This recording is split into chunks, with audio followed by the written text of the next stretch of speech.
बिस्मिल्लाहिर्रहमानिर्रहीम। अस्सलाम वालेकुम स्टूडेंट्स। आज हमने जो प्री 9th बायो का पढ़ना है, हमारा जो नेक्स्ट टॉपिक है वो है डिवीजन ऑफ बायोलॉजी।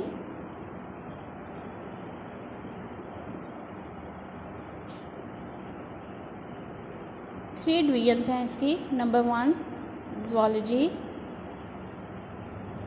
कुछ लोग इसको ज़ूलॉजी भी बोलते हैं। Number 2 botany. Number 3 microbiology. तमाम बायो को हमने 3 डिवीजन्स के अंदर 3 के अंदर डिवाइड कर दिया है, ज़ूलॉजी, बॉटनी एंड माइक्रोबायोलॉजी। ठीक है बेटा, आज की वर्किंग है हमारी 13 अप्रैल की है।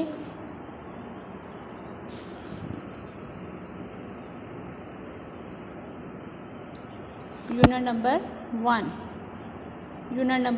1 division of biology, zoology, botany, microbiology. Division of biology deals, ठीक है, deals with the study of animals, deals with the study of animals is called zoology. Deals with the study of animals called zoology. Botany deals with study of plants. जो plants के बारे में study करते हैं उसको बोलते हैं botany. Zoology deals with the study of animals, deals with the study of plants. Micro mean small. Micro mean small. Zoo mean animals. ठीक है, जितने भी एनिमल्स हैं, ह्यूमन बींग्स भी इसके अंदर आते हैं। Botany mean plants, microbiology mean small organism, जितने भी छोटे छोटे ऑर्गेनिजम्स हैं वो इसके अंदर आ जाते हैं। इसकी जो स्टडी होती है, स्टडी ऑफ स्मॉल ऑर्गेनिजम्स, ठीक है, जैसे बैक्टीरिया एंड वायरसेस। ठीक है, बैक्टीरिया एंड वायरसेस वगैरह की जो एग्जांपल्स हैं वो इसके अंदर आएंगी। ठीक है बेटा, आज हमने जो पढ़ा है वो है zoology, botany and microbiology divisions. उसके बाद आज हम कुछ ब्रांचेस पढ़ेंगे। बहुत सारे स्टूडेंट्स जो हैं वो स्टार्टिंग पे डिवीजन्स और ब्रांचेस के अंदर कन्फ्यूज हो जाते हैं। हालांकि डिवीजन के अंदर हमने सिर्फ बायो को 3 में डिवाइड किया। अब बायो के मज़ीद जो ब्रांचेस हैं जिसमें हम 1 बाय 1 उसको डिवाइड किए हैं, ब्रांचेस ऑफ बायोलॉजी, इसको हम अब 1 बाय 1 पढ़ेंगे। सबसे पहले जो आती है वो है मॉर्फोलॉजी। मॉर्फोलॉजी, अभी हमने कल पढ़ा था कि लॉगी का मतलब क्या होता है, स्टडी। लॉगी का मतलब क्या होता है, स्टडी। और मॉर्फ का मतलब होता है शेप। मॉर्फ का मतलब होता है शेप। तो ह्यूमन की या एनिमल्स की, प्लांट्स की, किसी भी चीज़ की शेप और उसकी जो स्ट्रक्चर हम पढ़ते हैं, shape and structure of living organism. ठीक है, बायो के अंदर जितनी भी चीज़ें आएंगी वो लिविंग ऑर्गेनिजम्स ही होंगी। तो मॉर्फोलॉजी में आएगी shape and structure of living organism is called morphology. First branch name is morphology. ठीक है, उर्दू में भी मैं राइट कर देती हूँ, मॉर्फोलॉजी,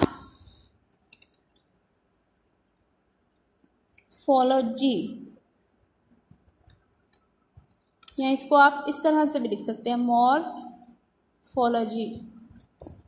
सेकंड है अनाटमी। सेकंड है अनाटमी, इंटरनल स्ट्रक्चर की study. Anatomy mean internal structure की जो हम स्टडी करते हैं इसको बोलते हैं anatomy. ANATOMY, anatomy, study of internal structure. ठीक है, अभी हमने पढ़ा morphology, study of shape and structure. ठीक है, form and structure of living organism, किसी भी चीज़ की उसकी शेप्स क्या हैं, जैसे स्टमक है, हार्ट है, ब्रेन है, इनकी क्या शेप्स हैं, कहाँ कहाँ पे इसके सेल्स की कौन सी शेप्स हैं, इसके टिश्यूज़ की कौन सी शेप्स हैं, ईच एंड स्टडी जो हमने पढ़ना है मॉर्फोलॉजी में। अनाटमी में हमारी भी जो अनाटमी है, अंदर से इंसान की जो स्ट्रक्चर है, या लिविंग ऑर्गेनिज्म, कोई भी लिविंग ऑर्गेनिज्म, उसके इंटरनल स्ट्रक्चर को हम पढ़ते हैं एनाटमी। उसके बाद जो लास्ट वन जो आज हम पढ़ेंगे, इसके बाद इंशाल्लाह कल हम मज़ीद पढ़ेंगे हिस्टोलॉजी हिस्टोलॉजी, हिस्टोलॉजी बोलते हैं टिश्यूज़ की स्टडी को। माइक्रोस्कोपिक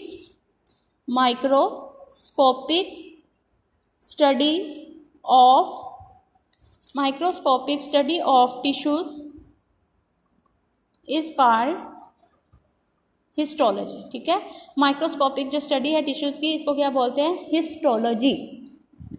आज के लिए इतना ही है। इंशाल्लाह कल हम जो है नेक्स्ट ब्रांचेस जो है वो रीड करेंगे। अब मैं आपको बुक से भी एक दफ़ा करवा देती हूँ। सबसे पहले देखें, बुक का पेज नंबर है 2, divisions and branches of biology.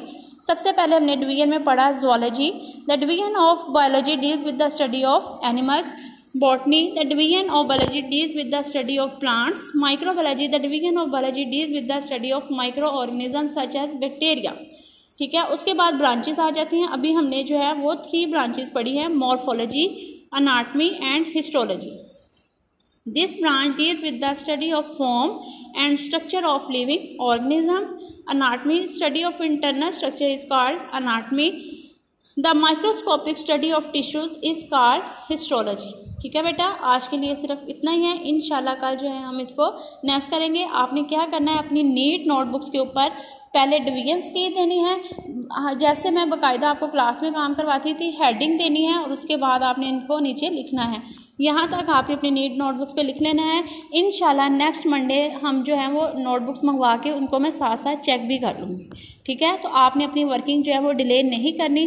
बहुत अच्छी नीट एंड क्लीन वर्किंग आपकी होनी चाहिए। Okay students, take care and अल्लाह हाफिज़।